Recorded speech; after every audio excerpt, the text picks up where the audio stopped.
And like long term, I think we can ultimately make it a win for investors. But boy, this is a hard way to make a living. Well, there's also a concerted effort to suppress it. There's a concerted effort with the advertisers. Well, we had and still have a massive advertiser boycott that was organized by a bunch of left-wing NGOs. Like and you always want. And I should have brought my. I have a hat. Make Orwell fiction again. I've seen that hat. Yeah, I should have brought. I was going to wear my. I should have brought my Make Orwell fiction hat again. But yeah, I mean, it's just totally nuts. So. If you didn't do it, no one would have. And here's the hilarious narrative that I keep hearing from idiots.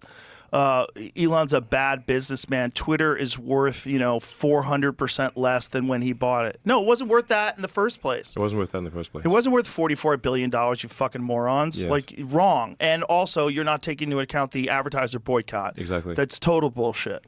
Yeah, exactly. So there are these organizations, like you can tell there's they're like when they have an Orwellian name.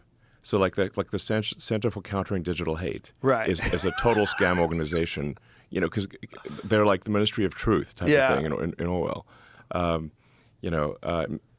They're a censorship organization. Yeah. And they organize and they pushed the advertisers to boycott. So we still have some of the boycott is starting to lift, and I think if Trump wins, we'll see probably.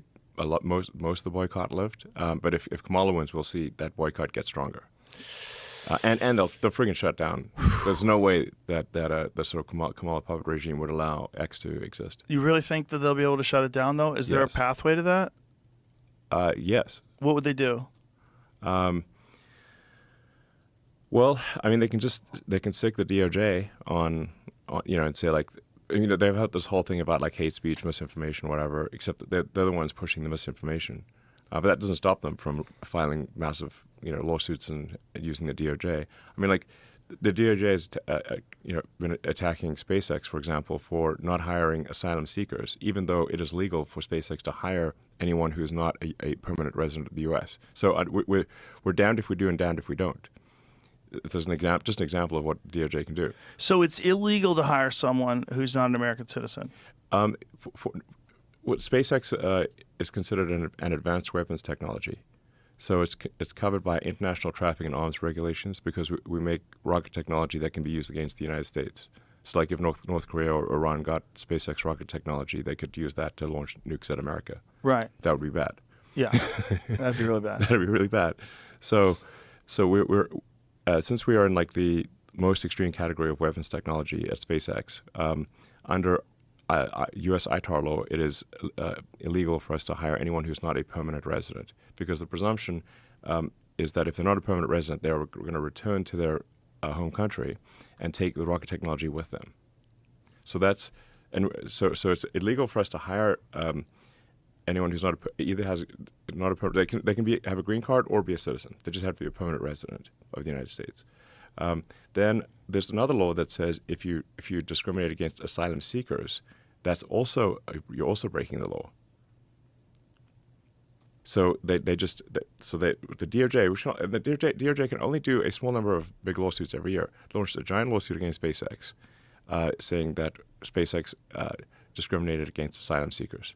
And we're like, but it's illegal for us to hire anyone who's not a permanent resident. So we're in this this is what I mean. It's like the Orwell situation is getting insane. You're damned if you do, and you're damned if you don't. So you're damned. Can you imagine history looking back Fucked up, man. At when you watch the robot arms catch the rocket and you realize this is one of the greatest accomplishments in the history of aerospace. It is one of the most wildest accomplishments. Yeah. When you watch that thing come and you see all those people cheering and it catches it perfectly, holy shit. Imagine how history is going to look back at the DOJ going after that company. Yeah.